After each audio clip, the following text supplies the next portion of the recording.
और बहनों का चंदा इंस्टीट्यूट में आपका स्वागत है। आज हम कक्षा 9वीं की प्रश्नावली 1.2 के बारे में चर्चा करेंगे। तो 1.2 का पहला क्वेश्चन है, नीचे दिए गए कथन सत्य हैं या असत्य, कारण के साथ उत्तर दीजिए। तो इसके बारे में फर्स्ट है, प्रत्येक परिमेय संख्या एक वास्तविक संख्या होती है। तो प्रत्येक परिमेय संख्या एक वास्तविक संख्या होती है। तो इसके बारे में अपन थोड़ी सी चर्चा करेंगे, ठीक है। तो इसके बारे में अपन लिखेंगे, इसको थोड़ा इधर खिसका के इधर हल करते हैं। तो क्या होता है कि वास्तविक संख्या कैसे बनती है। वास्तविक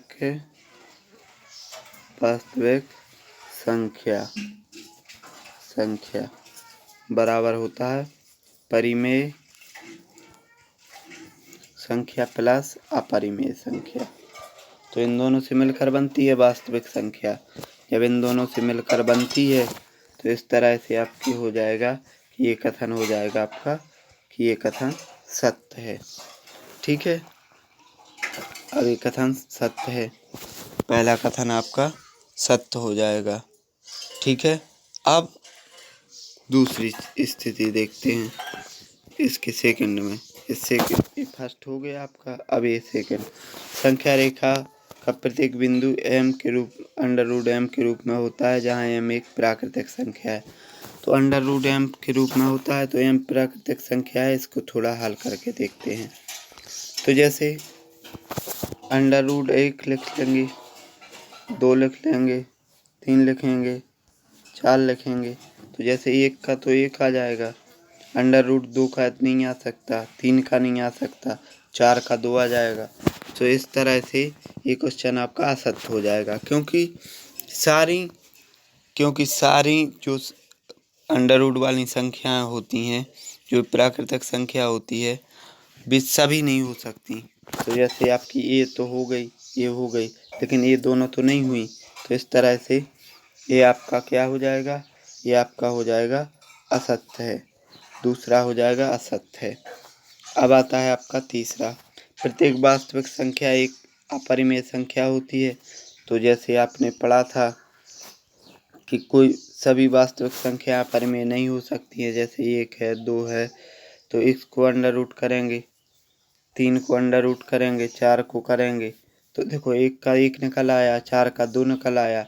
अब ये दो तो अपरिमेय हो सकती हैं, √2 और √3, क्योंकि ये बाहर नहीं निकल सकती, इसलिए ये तो अपरिमेय हो सकती हैं, लेकिन 1 और 4 अपरिमेय नहीं हो सकती है। तो इस आधार पर आप कह सकते हैं कि ये भी कथन कैसा है, असत्य है। ये कथन क्या है, असत्य है। तो इस तरह से आपका पहला क्वेश्चन पूरा होगा। अब आते हैं आपके क्वेश्चन नंबर 2 पर।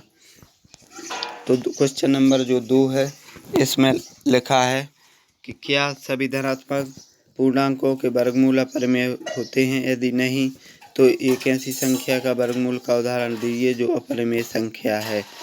तो इसमें परिमेय संख्या है तो आप लिख सकते हैं, यहाँ पर एक का 2 उदाहरण ले लो। √ जैसे 4 है तो ये 2 के रूप में लिखा जा सकता है, √9 है ये 3 के रूप में। तो जो रूट के जिसको जो बाहर निकल सकती हैं उन संख्याओं के बारे में लिख सकते हैं।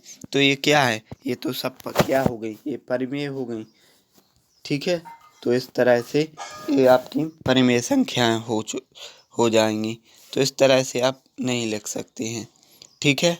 तो ये आपके हो गया। तो ये आपके आज के क्वेश्चन हो गए दोनों। तो सभी का धन्यवाद। तो आपकी ये प्रश्नावली हो गई। अब इस प्रश्नावली के बारे में वह आपका तीसरा क्वेश्चन है, दिखाइए कि संख्या रेखा पर √5 को किस प्रकार निरूपित किया जा सकता है। तो इसको निरूपित करना है संख्या रेखा पर, तो इसके लिए थोड़ा सा आप यहाँ स्पेस ले लेंगे। अब इसको निरूपित करेंगे। तो जैसे √5 है तो संख्या रेखा पर कैसे निरूपित होगा, 90 अंश में। तो इसके लिए आपको पाइथागोरस प्रमेय लगानी पड़ेगी। तो √5 को क्या लिख सकते हैं आप, √4 प्लस √1, इस तरह से तोड़ सकते हैं। तो इस तरह से तोड़ने पर आपको क्या प्राप्त होगा, √5 बराबर आपका 4 का हो जाएगा 2 और 1 का हो जाएगा 1, तो 2 और 1 आ जाएगा। तो इसको अपन संख्या रेखा पर निरूपित कर सकते हैं। तो संख्या रूपा रेखा पर निरूपित करने के लिए अब ऐसे निरूपित कैसे करेंगे, तो आप यहाँ से एक ऐसी रेखा खींच लेंगे और एक इस तरह से रेखा खींच लेंगे। तो यहाँ रखेंगे आप 0, यहाँ आ जाएगा 1 और यहाँ आ जाएगा आपका 2 और इधर आ जाएगा आपका 1। ठीक है, तो जब इस 2 को इस 1 से मिला लेंगे, यहाँ बिंदु से मिला लेंगे, तो ये मान कितना आ जाएगा, ये √5 आ जाएगा। तो इस तरह से आपका ये क्वेश्चन हल हो जाएगा।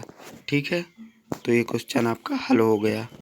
ये चौथा क्वेश्चन है कक्षा के लिए क्रियाकलाप। तो ये तो आप लोगों को ही करना है, तो आप लोग कीजिए इसे। तो इस तरह से आपकी ये प्रश्नावली कंप्लीट हुई। तो आज आपकी 9th में 1.2 प्रश्नावली कंप्लीट हो गई। ठीक है, सभी का धन्यवाद।